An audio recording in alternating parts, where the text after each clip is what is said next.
soir, vous regardez la cérémonie d'éloquence des tribuns de la République. Ce soir, de jeunes personnes passionnées à écouter vont s'exprimer sur le sujet de cette année, moi et les autres. Je m'appelle Nina Benasser et je vais vous accompagner pendant toute la soirée.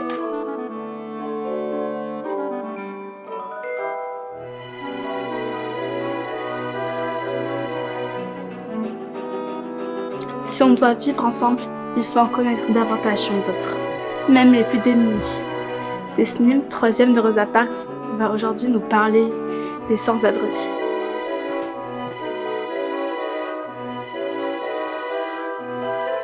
Les mendiants sont-ils source de problèmes pour nous?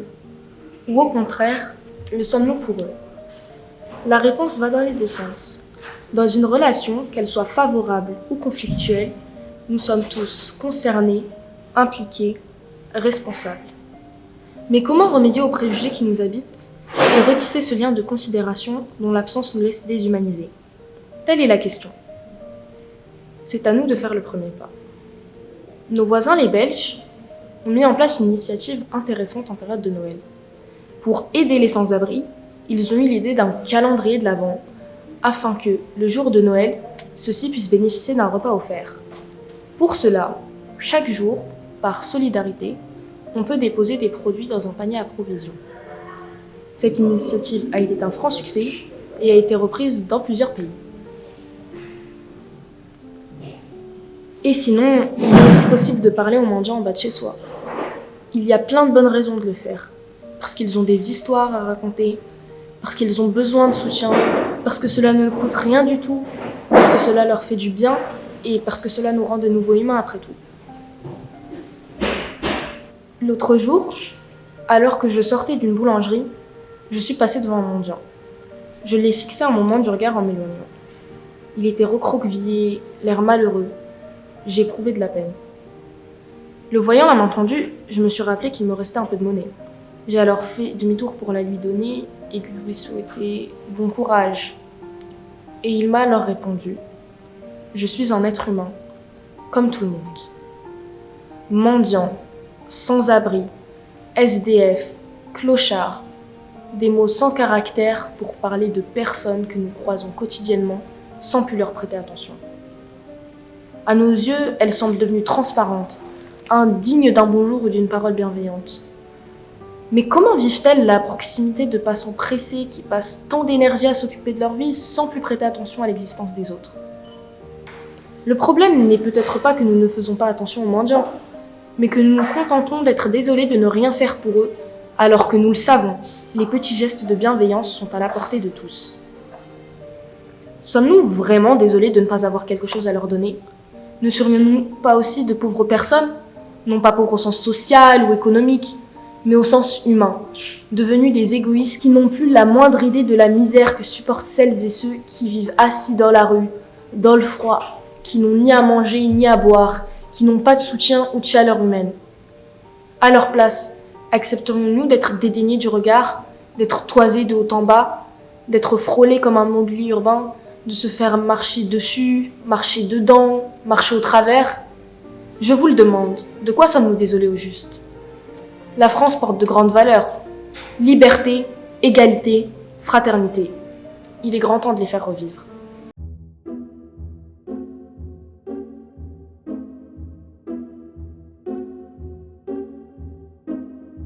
Moi et les autres. Faut-il faire confiance pour pouvoir vivre avec les autres? Si oui, à tous les autres? Comment savoir à qui on peut faire confiance?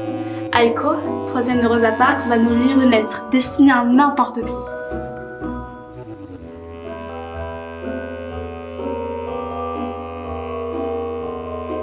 Tu ne pourras jamais oublier. Je sais que tu aimerais. Moi aussi j'aimerais. Je préférerais même que tout ça ne soit jamais arrivé.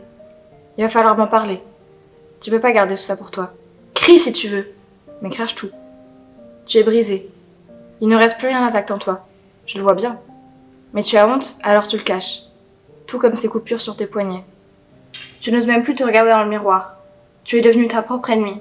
Mais regarde-toi, putain. Regarde comment t'es belle. T'es pas un monstre et t'en seras jamais un, je te jure.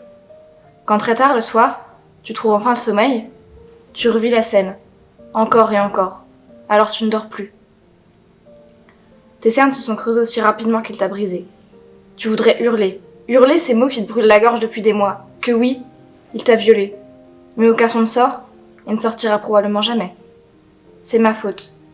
Cette phrase tourne en boucle dans ta tête depuis que c'est arrivé. Tu as donc fini par y croire. Sauf que non. Non, ce n'est pas de ta faute. Non, tu n'as rien fait qui aurait pu laisser penser que tu étais consentante. Tu ne l'étais pas. C'est un viol. Arrête d'avoir honte de ce mot. Il ne te définit pas. Tu n'es pas la fille qui s'est fait violer, ni même la pute qui l'avait bien cherché. Non, tu es toi-même. Juste toi-même. J'ai peur. Peur de rentrer chez moi seule le soir. Peur de leur regard beaucoup trop insistant. Peur de me faire insulter parce que mes vêtements feraient trop pute à leur goût. J'ai la trouille, putain. Et si ça m'arrivait à moi aussi? Je ne cesse de te dire d'en parler, mais moi, est-ce que j'aurais le courage? Tu sais, j'ai la haine. Comment certaines personnes peuvent justifier ça par la tenue?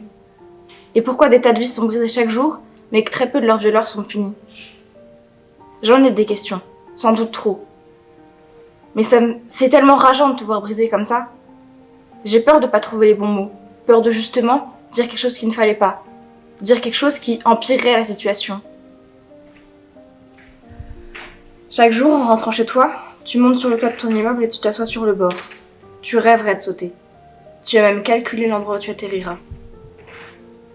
Mais à la place, tu regardes les gens passer. Tu essayes de leur imaginer une vie. Une vie où personne ne se serait fait violer. Où personne ne penserait constamment qu'à crever. Une vie plus belle que la tienne, quoi. Cet homme, par exemple, qui passe tous les jours à la même heure avec un air pressé. Tu t'imagines qu'il rentre du taf de ses rêves et qu'il a hâte de retrouver sa femme et ses 3 beaux enfants. Tu pourrais très bien lui demander si c'est vrai. Mais ce serait briser notre illusion. Viens, on va passer la nuit ensemble. Faire tout ce dont tu as toujours rêvé. Tous les trucs que t'as pas eu le courage de faire. Parler de toutes ces choses qui te terrifient. Toutes ces choses qui te rongent de l'intérieur. On brûlera la tenue que tu portais ce jour-là. On hurlera son prénom en l'insultant de tous les noms. On s'en fout si les gens gueulent en disant qu'il est 3h du mat et que demain ils bossent. On s'en fout parce que cette nuit-là, on n'a plus peur de rien. Et si aujourd'hui n'est pas ta dernière nuit, on le refera, encore et encore. Jusqu'à ce qu'on perde notre voix à force de crier. Jusqu'à ce qu'on n'ait plus assez de mots pour dire à quel point la vie est merdique. Jusqu'à ce que tu fasses de ton viol une force. Moi, je suis là pour toi. Et je le serai jusqu'au bout. Et si c'est pas moi, ce sera quelqu'un d'autre. Cette lettre, elle s'adresse à tout le monde. Tous ceux qui ont été victimes de viol ou qui le seront un jour.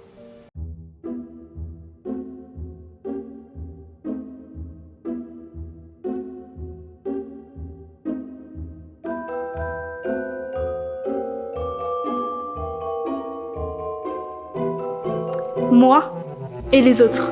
Mais qui sont ces autres? Marius et Mathis du collège Les Chalets vont nous en parler.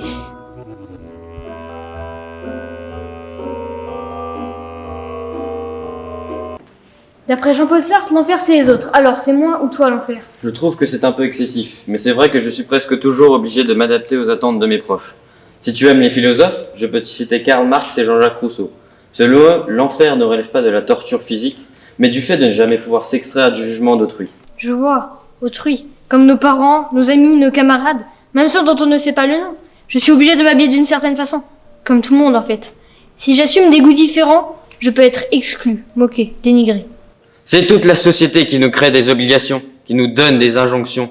Tous ces mots que l'on nous donne, qui nous empoisonnent. Race, genre, catégorie sociale. Qui nous empêchent de nous épanouir, d'être ce que je veux, de devenir qui je veux. Pourquoi serais-je jugé si je porte une jupe ou si je mets du mascara, si ça me plaît à moi?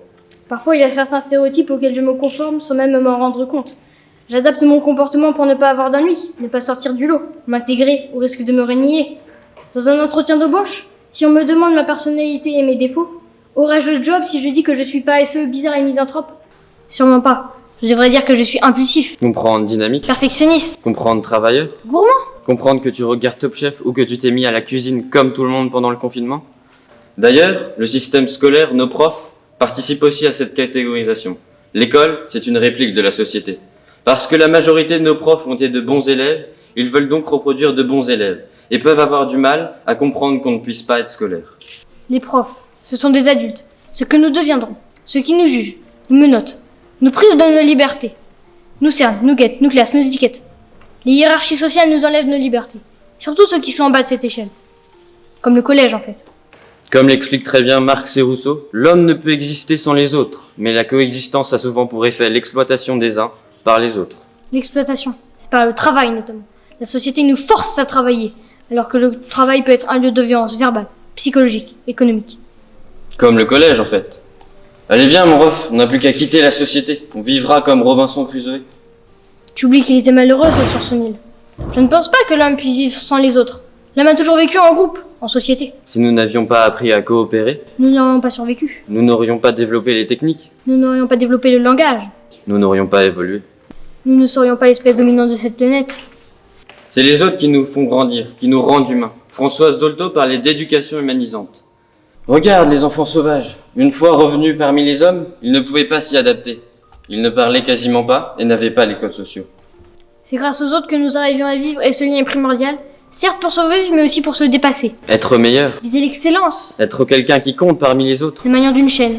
C'est grâce à l'aide, au réconfort et à l'amitié des autres qu'à chaque épreuve, nous pouvons trouver le soutien et la surmonter. L'autre, c'est la main tendue quand nous sommes perdus. Concluons avec ce que disait l'abbé Pierre. L'enfer, c'est les autres, écrivait Sartre. Je suis intimement convaincu du contraire. L'enfer, c'est soi-même, coupé des autres.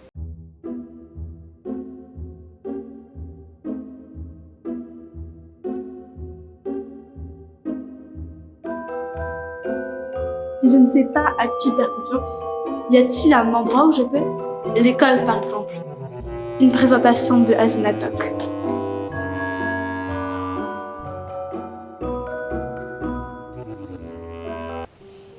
Chaque matin, un enfant se lève pour aller à l'école, retrouver ses camarades, créer du lien social, accroître son savoir. Mais lorsque la phobie scolaire s'en mêle, le quotidien est bouleversé. La phobie scolaire est une angoisse massive qui survient à la simple idée d'aller à l'école. Cette angoisse se manifeste par une crise de panique qui ne s'estompe que lorsqu'on est persuadé qu'il n'y aura pas d'école.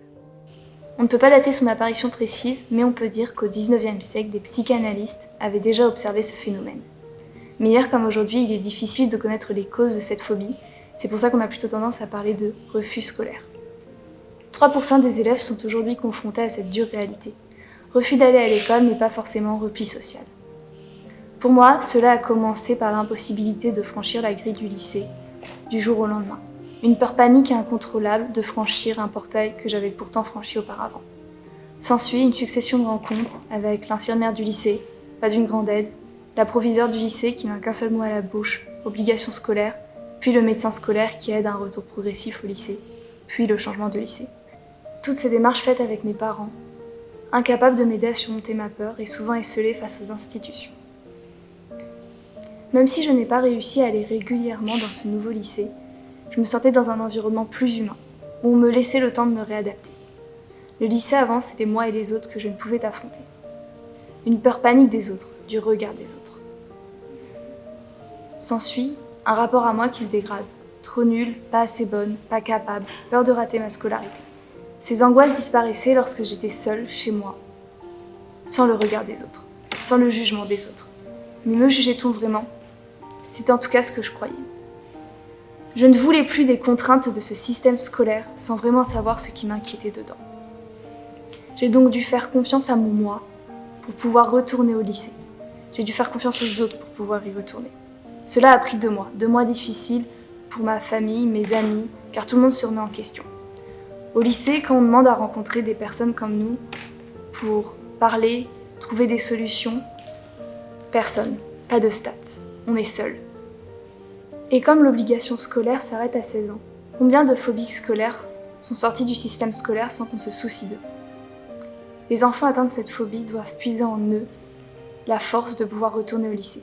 J'y suis parvenue et aujourd'hui je suis une étudiante à la fac.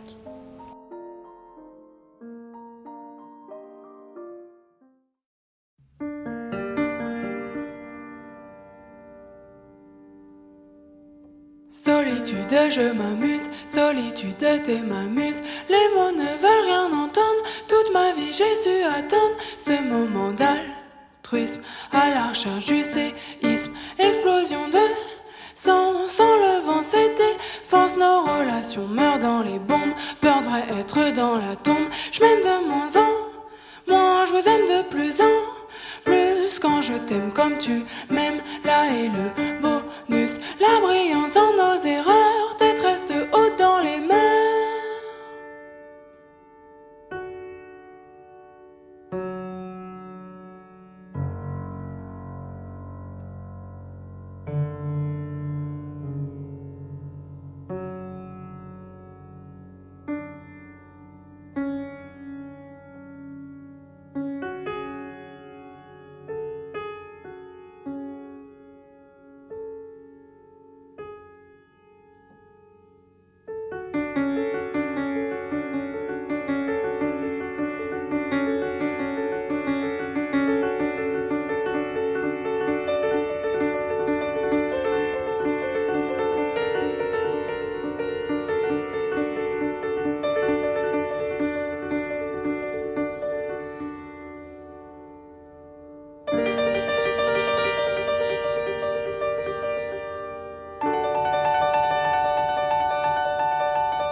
en vain, que fait-on du bonheur? T'as nagé dans ton malheur, te parler me fait sortir des mœurs, mais en vain, regardez-moi dans le miroir, regardez-moi tard le soir, croyez-vous je suis sans reproche, je me soigne dans les larmes des proches,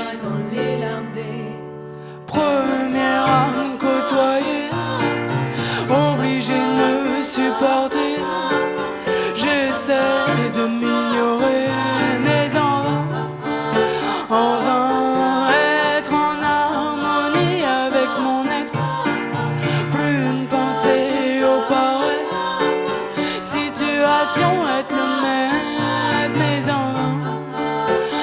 vain, tellement de différence, désolé pour cette offense, cela devrait être l'inverse, j'agite ma peine dans ce verre,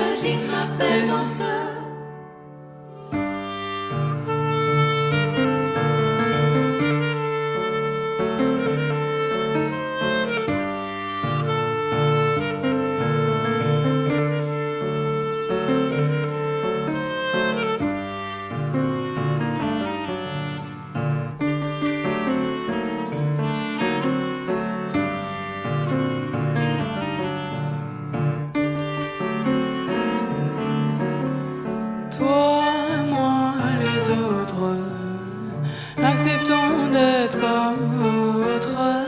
Toi, moi, les autres, aime-moi comme les autres.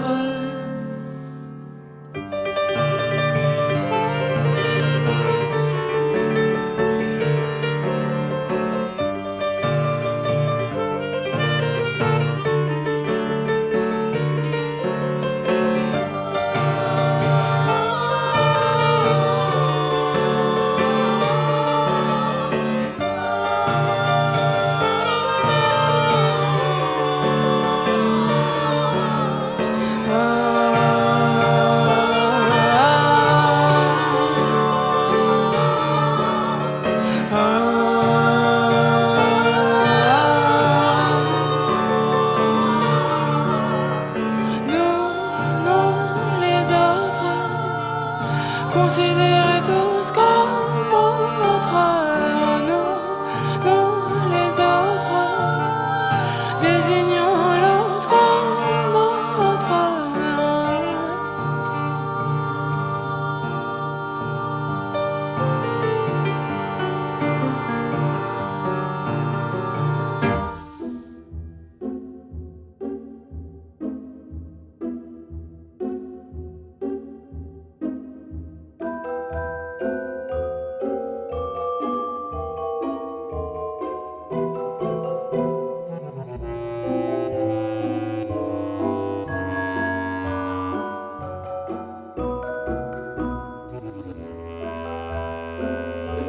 Les autres peuvent me blesser d'un seul regard. Les relations sociales, c'est compliqué.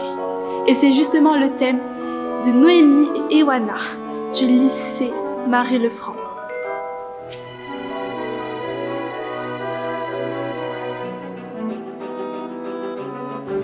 Je, tu, je suis. Tu es. Je suis un pronom personnel, première personne du singulier, singulier ou singulière. Je suis celle qui parle ou celle qui écrit. Tu es un pronom personnel, deuxième personne du singulier, singulier, singulière, comme moi. Comme toi. Je suis celle ou celui que l'univers a voulu que je sois. Je suis de mes gènes assemblés, rassemblés, l'union de mes deux parents. Je suis de mon éducation, l'expérience de ma propre vie.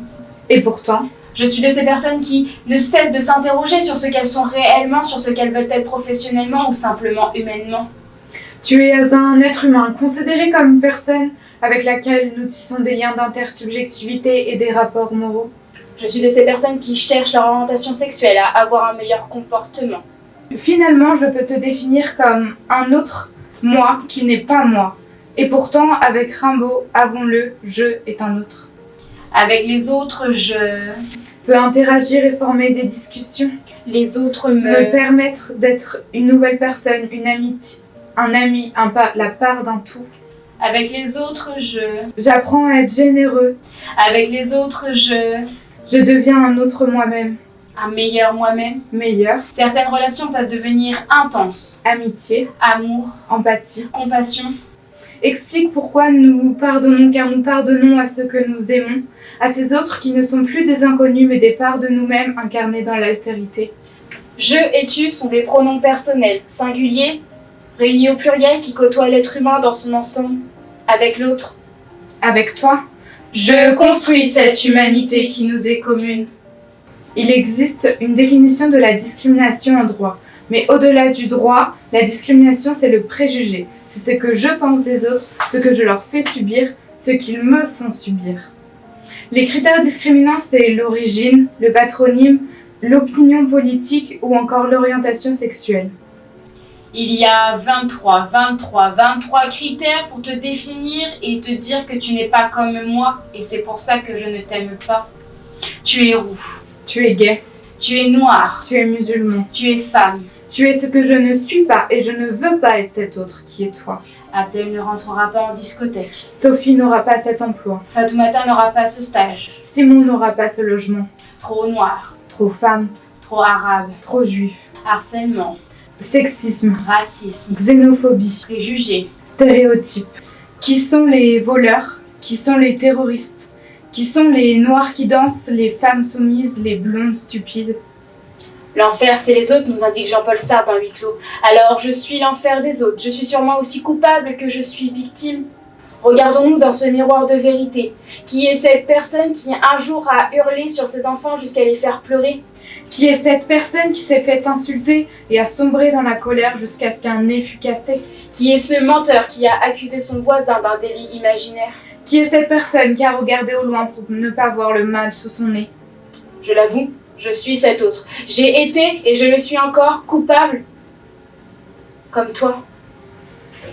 Attention, ici je ne veux pas dédouaner les coupables, ni moi d'ailleurs. Puisque nous sommes tous des coupables, puisque nous sommes tous des victimes, il est l'heure pour nous de changer. Reconnaître quand nous avons failli, reconnaître quand nous pouvons faillir, que je ne souffre pas de cet autre et que cet autre ne souffre pas de moi. Revenir à ce jeu. À ce tu singulier. Qui forment un nous. Un nous qui fonde notre humanité.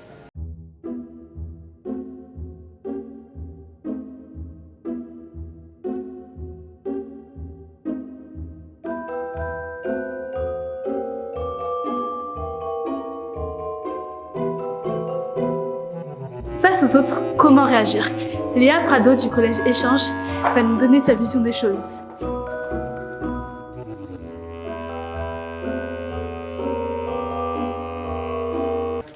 Alors, pour vous, une vie c'est mieux seule ou entourée?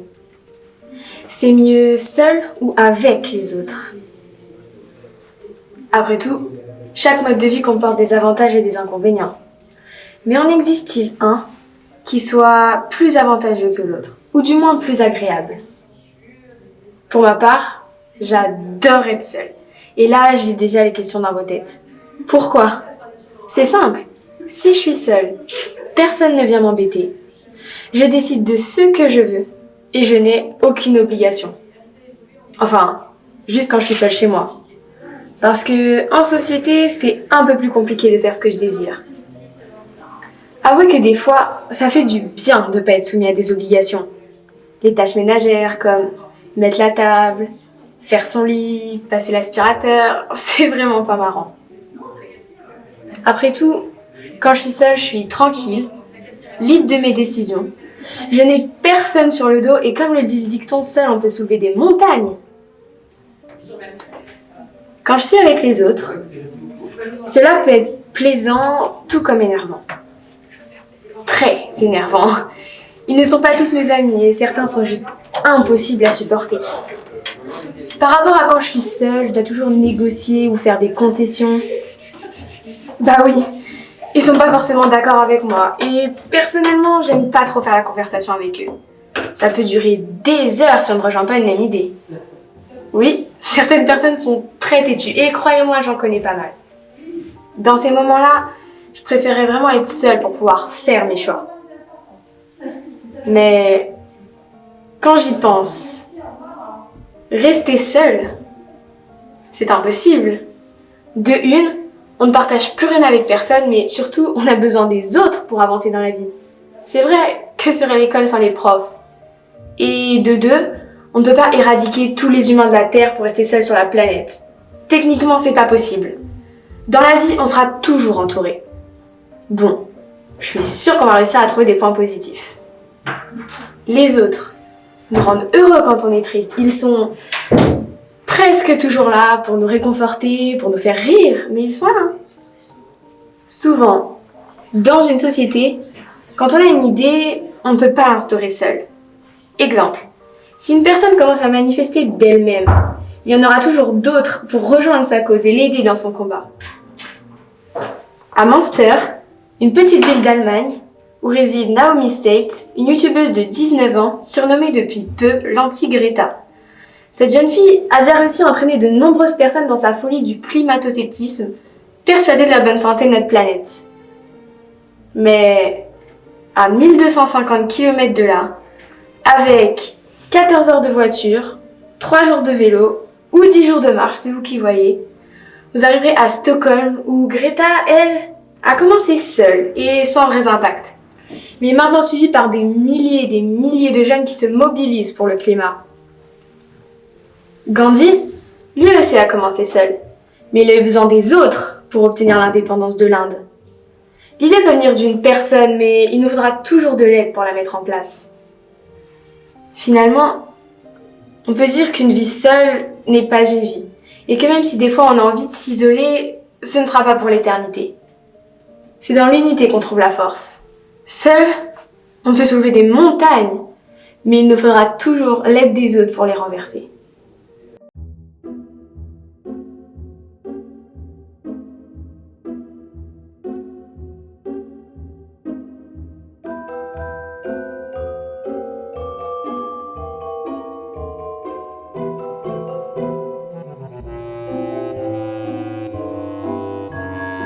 Toujours sur le thème Moi et les autres, Lilou du collège Yves Coppens.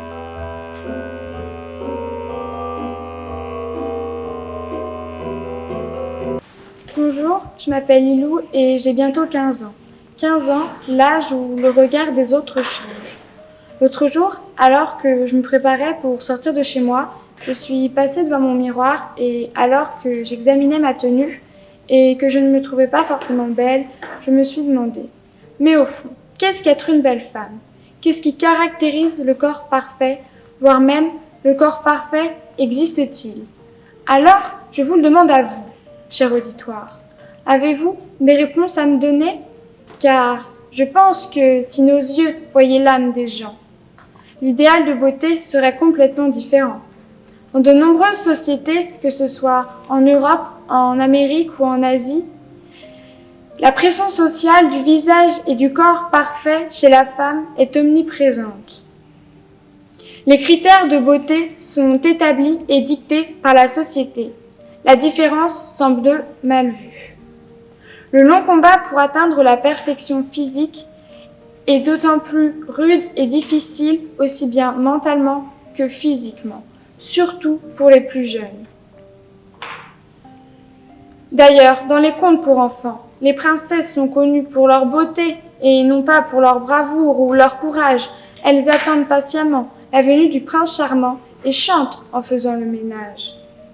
Pouvez-vous imaginer une princesse qui serait en surpoids mais très intelligente? La seule que je connaisse, c'est Fiona dans Shrek. C'est une parodie. Mais le culte du corps parfait est lié à notre société actuelle qui fait l'apologie d'un corps idéal qui n'est majoritairement pas en accord avec la réalité. Les femmes subissent bien souvent une pression constante. Aujourd'hui, à l'heure où je vous parle, pensez-vous qu'être une femme soit une chose facile? Trouvez-vous normal qu'on nous impose dans les médias des images de femmes au corps parfait, au corps sans défaut, au corps formaté? Or, ce ne sont que des artifices. En effet, les publicitaires nous imposent une image de la femme parfaite qui existe seulement à travers une image modifiée par le fameux logiciel Photoshop ou autre logiciel de retouche. Vouloir un corps parfait provoque ou peut provoquer chez certaines jeunes femmes, voire jeunes filles, des troubles alimentaires tels que l'anorexie. L'anorexie est un trouble du comportement alimentaire qui se caractérise par une perte de poids excessif et intentionnelle. Cette maladie touche environ 240 000 personnes rien qu'en France, dont 70 000 sont des jeunes femmes de moins de 25 ans. 70 000 jeunes femmes souffrent physiquement, souffrent psychologiquement. D'ailleurs, ce qui n'a pu se mettre en larmes et en mots s'exprime ensuite par des mots M-A-U-X, faute de mots pour le dire. Qui n'a jamais entendu ou ne s'est jamais entendu dire « Je ne rentre plus dans mon jean » comme une pesée des âmes plutôt que du corps qui différencie l'acceptable de l'inacceptable. La période précédant l'été est d'autant plus édifiante quand on parle du corps de la femme. On peut lire sur les couvertures de magazines « Comment perdre du poids ? Comment être jolie en bikini ? Comment se raffermir pour ne plus être moche sur la plage ?» Trouvez-vous cela normal ? Mais ce qui me dérange le plus, au-delà de la responsabilité des médias, c'est celle de ces femmes qui achètent ces magazines et qui font passer le message que oui, elles sont d'accord avec cela et que c'est ce qu'elles veulent lire. Qui, dans l'assistance, n'a jamais acheté un de ces magazines ? Regardez, rien qu'à la télévision, 90% des personnes qui y apparaissent sont minces ou de corpulence moyenne. Aujourd'hui, les femmes doivent dompter leur corps, quitte à le maltraiter. Car, ne dit-on pas, il faut souffrir pour être belle ? Car encore trop d'hommes pensent et estiment qu'une femme, ça ne jure pas, ça n'a pas de gaz et ça ne rit pas trop fort et que surtout, ça fait un 90, 60, 90. En somme, il n'existe pas d'idéal féminin. Le corps parfait n'existe pas. Les apparences sont parfois trompeuses. Restez vous-même et ne cédez pas à la pression de l'image, car toute femme est belle à son image.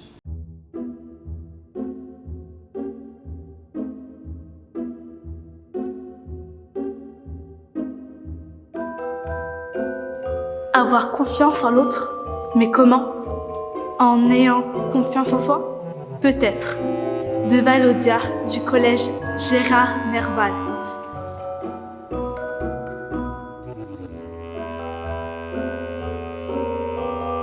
La confiance signifie se fier à quelqu'un. Faire confiance, être quelqu'un de confiance, vivre dans un climat de confiance, là où la confiance règne. Ce sont autant d'expressions évoquées par ce mot. On entend même aujourd'hui l'expression de pas trop prendre la confiance, comme s'il fallait en avoir, mais pas trop quand même. La confiance, elle est très importante pour les relations en soi et les autres, et au monde en général. Mais d'où ça vient la confiance ?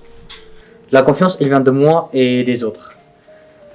Par exemple, quand quelqu'un nous donne une responsabilité, c'est qu'il pense qu'on est capable de réaliser ce genre de choses. Et nous aussi, quand on voit ça, on se rend compte qu'on est utile et qu'on a des capacités. Et on commence à avoir confiance en soi. Mais est-ce que nous, on peut faire confiance à tout le monde ? On fait facilement confiance à nos parents, à nos frères et sœurs, à nos meilleurs amis. Mais plus difficilement aux gens qui sont hors de notre cercle proche. Et par exemple, moi, j'arrive pas à faire confiance à tout le monde. Mais en même temps, j'aimerais que tout le monde me fasse confiance. Parce que les gens ont deux visages. C'est celui qu'on voit et celui qui est caché. Même, par exemple, quand on voit les gens qui ont apprécié quelqu'un quand il est là, puis ils changent de discours quand il part. On commence à se méfier avec ces discours-là. Et on n'a plus de confiance aux autres et en soi. La confiance, c'est la croyance en les compétences et en la valeur de quelqu'un. On se sent en confiance avec les gens qui ont l'air sûrs d'eux. La confiance, elle s'accorde. Mais est-ce que c'est que les autres qui nous donnent la confiance ? Est-ce qu'il y a quelque chose qui nous donne aussi de la confiance ? Bien sûr que oui. Il y a aussi autre chose, cette fois-ci plus lié à nous-mêmes. C'est la motivation. En effet, quand on est dans un domaine qu'on ne connaît pas, mais qu'on est motivé, on est sûr qu'on va y arriver. Mais quand on n'est pas motivé, ça va être compliqué pour nous. En effet, moi, quand j'ai un match de foot ou un entraînement et que je ne suis pas motivé, j'arrive pas à jouer comme il faut. Mais quand je suis motivé, les gens disent que je joue comme une vraie star du foot. Faut pas que je prenne trop la confiance non plus, disons que je joue bien. On connaît tous cette histoire du Covid. quand la loi nous a obligés de porter des masques, de rester chez soi, il y a eu des confinements et surtout des couvre-feux. D'accord, on va faire ce que la loi nous demande, sauf ceux qui font des fêtes à 2000. Mais est-ce que la loi nous fait confiance? Est-ce que nous, on fait confiance à la loi? Est-ce que la loi, elle se fait confiance à elle-même? Non. Le fait de voir les gendarmes qui traînent dans la ville signifie que la loi nous fait pas confiance et nous non plus, on peut pas faire confiance à la loi. Parce que la loi, elle a pas l'air sûre d'elle et elle change régulièrement. Et comme ça, on commence à se méfier de la loi. Et c'est comme ça dans la vie. Si on ne fait pas confiance, je le ferai pas non plus. La confiance, c'est quelque chose qu'on veut voir mais on voit pas, et qu'on veut faire mais on fait pas. Pour faire confiance aux autres, il faut avoir confiance en soi. Mais pour avoir confiance en soi, il faut faire confiance aux autres. La confiance est notre compétence d'ignorer les jugements mal intentionnés et il vient de notre motivation et des gens qui nous motivent. La confiance, elle est très importante entre les relations en soi et aux autres. Plus il y a de confiance, moins il y a de méfiance. Je remercie l'équipe des tribuns pour m'avoir accordé leur confiance et faites-vous confiance.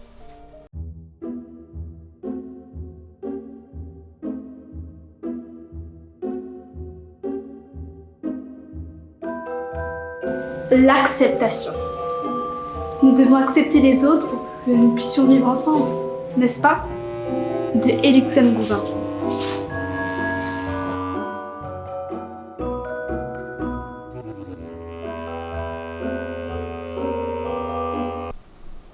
Mesdames et messieurs les membres du jury, chers téléspectateurs, chers tribuns, bonsoir.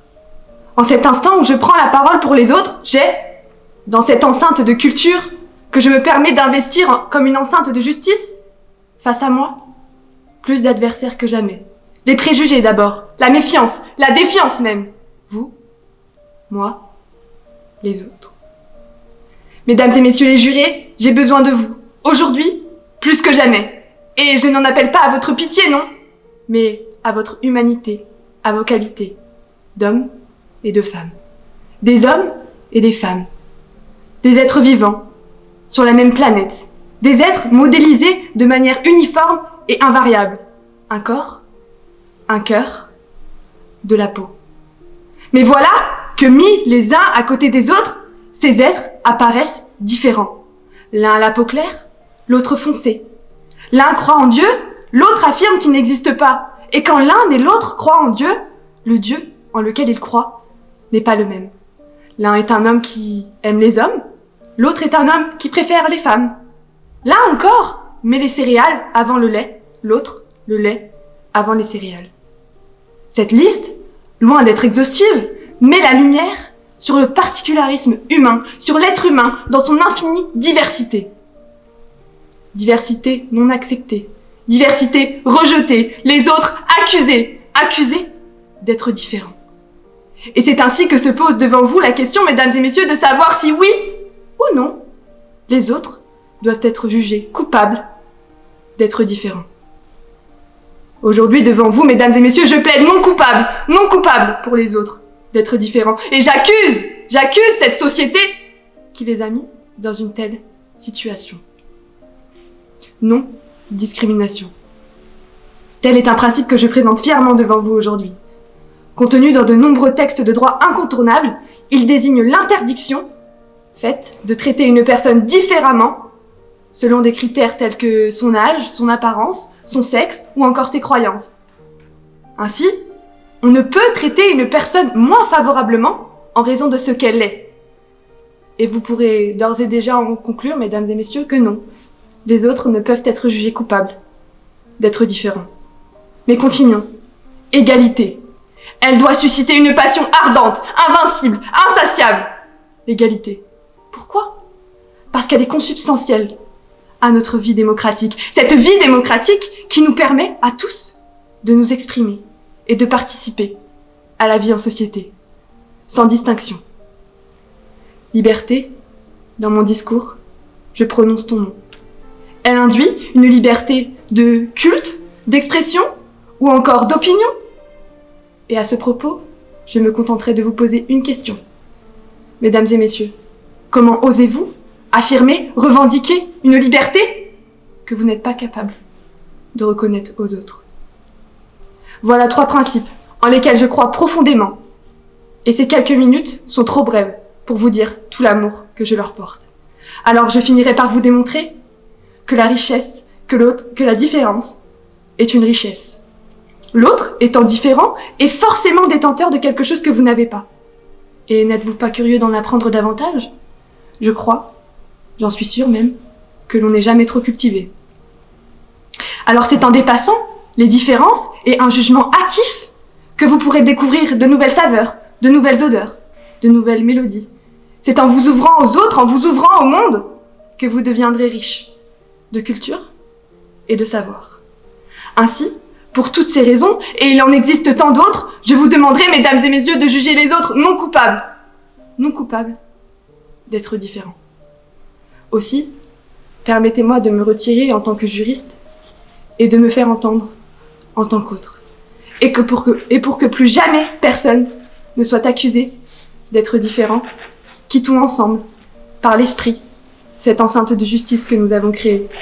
N'oubliez rien, prenez vos bagages et vos idéaux, mais faites-moi plaisir, faites un peu de place dans vos poches, car j'ai à y ajouter des choses invisibles, mais essentielles.